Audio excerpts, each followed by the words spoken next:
Everyone ignored him, the old man sitting on the street corner in torn clothes and weathered boots, until a young Marine officer read the dog tags around his neck. The name and unit number made the officer's blood run cold.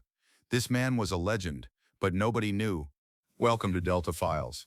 Before we dive into this powerful story of forgotten heroes, sacrifice and recognition, tell me in the comments where you're watching from today, and if you believe stories like this need to be remembered, hit that subscribe button. Downtown Seattle, corner of Pine and 3rd. The same corner where Thomas Tommy McKenzie had sat for 3 years. Cardboard sign, empty coffee cup, and the invisible cloak that homelessness provides in a busy city. People walked past him thousands of times. Few made eye contact. Fewer still dropped change. Tommy was 58 years old, but the streets had aged him beyond his years. Gray beard, hollow cheeks, and clothes that had seen too many nights under bridges. To most people, he was just another casualty of the system. Another veteran who couldn't adjust to civilian life. Second Lieutenant Marcus Williams was different. Fresh out of Marine Officer Candidate School, he was visiting Seattle before his first deployment. Unlike most pedestrians, Marcus had been trained to notice details: posture, positioning, awareness. Even homeless, Tommy sat with his back to the wall, eyes scanning the street. Classic military positioning. Marcus had walked past Tommy dozens of times during his week in Seattle. Something about the old man bothered him, but he couldn't put his finger on it. The way Tommy held himself, the way his eyes tracked movement, the precise way he arranged his belongings. Friday morning, Marcus was running late for a meeting. He jogged past Tommy's corner, then stopped abruptly. Something metallic had caught the sunlight around Tommy's neck. Dog tags, almost completely hidden beneath layers of worn clothing, but definitely military identification. Marcus approached slowly. "Morning," he said simply. Tommy looked up. His eyes were clearer than Marcus expected. Alert, intelligent.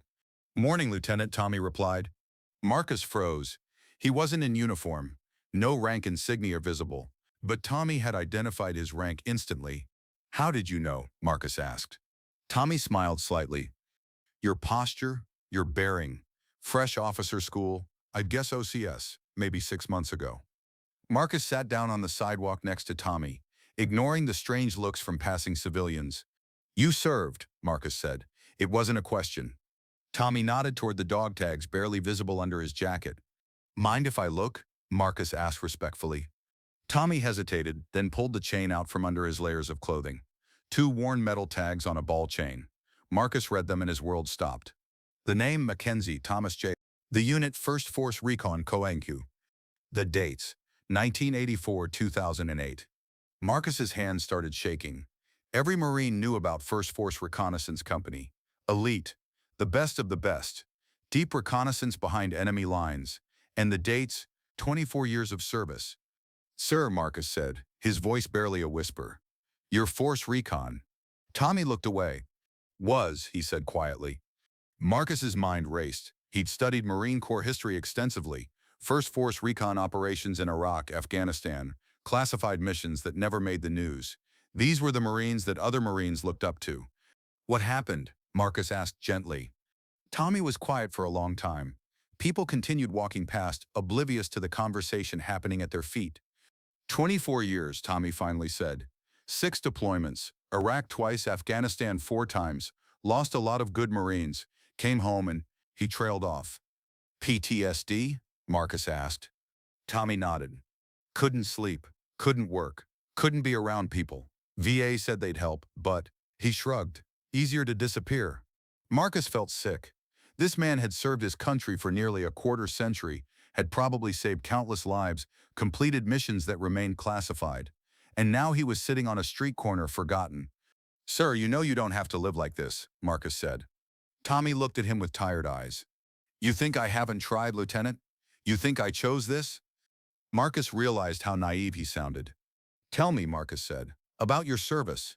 Tommy was quiet for another long moment. Then, slowly, he began to talk. "Fallujah, 2004.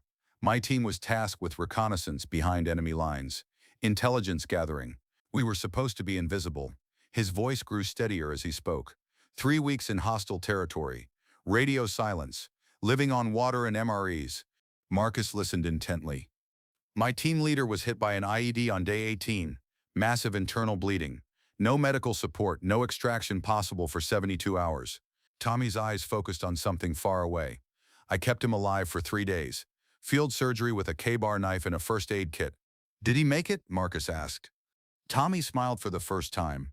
Captain Rodriguez, he's running recruit training at Paris Island now. Calls me every Christmas. Marcus felt a chill run down his spine. You saved his life. Just did my job. Marcus pulled out his phone. What are you doing? Tommy asked. Calling Captain Rodriguez. Tommy grabbed his wrist. Don't. Why not? Because he remembers Sergeant Mackenzie. Not this.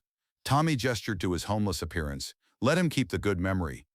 Marcus understood, but it broke his heart. Sir, there are programs, veteran services, housing assistance. I know, Tommy said, but the paperwork, the questions, the appointments, after 24 years of following orders, sometimes you just want to be left alone. Marcus sat in silence for several minutes. Finally, he stood up. I'll be back tomorrow, he said. Tommy nodded. I'll be here. The next morning, Marcus returned, but this time he wasn't alone. 3 other Marines were with him, a gunnery sergeant, a staff sergeant, and a lance corporal. Tommy looked up suspiciously. Lieutenant Williams told us about you, the gunnery sergeant said. Gunny Peterson, 2nd Marines. We're not here to hassle you, the staff sergeant added. Staff Sergeant Chen, 3rd Marines. The lance corporal stepped forward. My dad served with 1st Force Recon, he said quietly. Lance Corporal Davis, he always said Force Recon Marines were the toughest bastards in the Corps. Tommy looked at the 4 young Marines surrounding him. What do you want? He asked. Marcus knelt down. We want to help. Not with paperwork or programs or bureaucracy, just Marines helping a Marine. I don't need charity, Tommy said firmly. It's not charity, Gunny Peterson said. It's brotherhood. They started small. Marcus brought coffee every morning. Staff Sergeant Chen brought sandwiches. Lance Corporal Davis brought clean socks and toiletries. Gunny Peterson just sat and listened when Tommy wanted to talk. Word spread quietly through the local Marine community. Not on social media or through official channels. Just Marines talking to Marines. Within 2 weeks, Tommy had a steady stream of visitors. Not to gawk or pity, but to show respect. A retired Marine colonel, who owned a security company, offered Tommy a job. No questions asked. No background checks required. Just one Marine helping another. Tommy declined at first. I'm not ready, he said. The job will be here when you are, the colonel replied.